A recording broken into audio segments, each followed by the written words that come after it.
Je vous salue dans le nom précieux de notre Seigneur Jésus-Christ. C'est votre serviteur, le pasteur Alexandre. Ce matin, nous voulons encore nous conformer à la parole de Dieu. Merci Seigneur pour le souffle de vie que tu nous as accordé ce matin. Mon frère, ma sœur, nous voulons nous rappeler encore ce matin la parole de Dieu. Notre but chaque matin, c'est de nous amener à réfléchir à ce que la parole de Dieu nous dit et à essayer de mettre en pratique cette parole.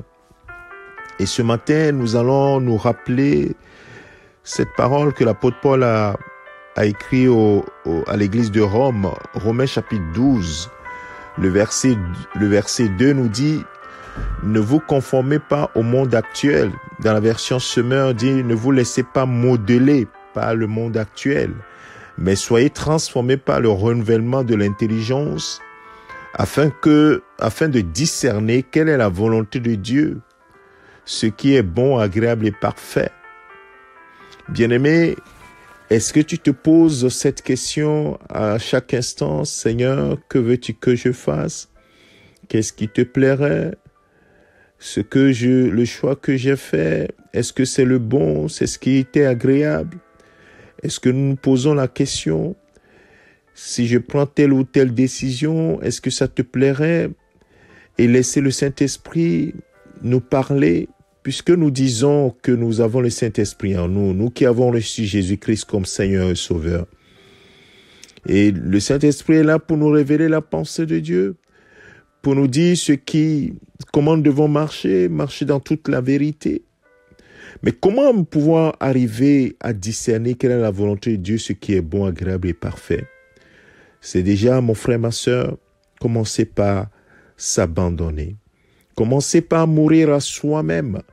Et c'est pour cela que l'apôtre Paul a commencé par dire aux Romains, je vous encourage, je lis dans la version second 21, je vous encourage dans le verset 1, je vous encourage donc, frères et sœurs, par les compassions de Dieu, à offrir vos corps comme un sacrifice vivant, saint, agréable à Dieu.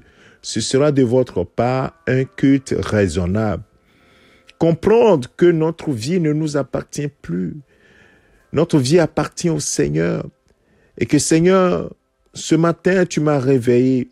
Je suis à ta disposition. Je suis ton instrument ce matin. Je suis ta coupe ce matin. Utilise-moi. Seigneur, que veux-tu que je fasse? Seigneur, ceci ou cela, c'est ça que tu souhaiterais de moi. La Bible dit que vous avez été rachetés à un grand prix. Nous avons été rachetés à un grand prix. Et maintenant, nous sommes à sa disposition. Donc, offrons-nous totalement au Seigneur. Et si nous savons que nous sommes une offrande pour le Seigneur, ou bien nous appartenons totalement au Seigneur, alors ces questions viendront spontanément dans nos pensées. Seigneur, puisque je t'appartiens, comment veux-tu que je marche encore aujourd'hui? Que veux-tu que je fasse? Et là, le Saint-Esprit va prendre les Écritures pour t'enseigner. Voilà ce qui est écrit. Voilà comment il faut faire. Dans cette situation, fais ceci ou cela. Parce que le Saint-Esprit te conduit dans toute la vérité. Bien-aimé de Dieu, mon but ce matin, c'est de te rappeler ces paroles que tu connais. Sache que le Seigneur attend de toi que tu fasses sa volonté, ce qui est bon pour lui, agréable pour lui et parfait pour lui. Pas ce qui est agréable et parfait pour toi, frère. Il faut que tu le comprennes. Tu lui appartiens. Il t'a racheté au prix du sang de son Fils, Jésus-Christ. Alors prends conscience de cela.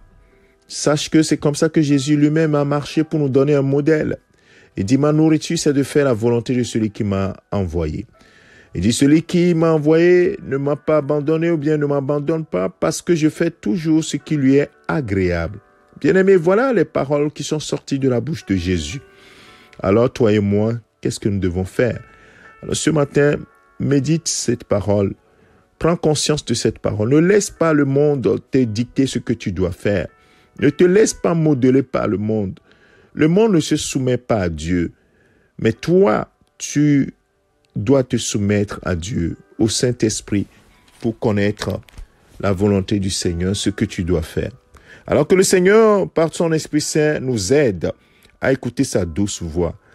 Que le Seigneur te bénisse. Je te souhaite une excellente journée dans la présence de ton Dieu. Et surtout, écoute sa douce voix dans ton cœur, la douce voix du Saint-Esprit qui t'aide chaque jour à faire la volonté du Père. Au nom de Jésus-Christ. Amen. Excellente journée.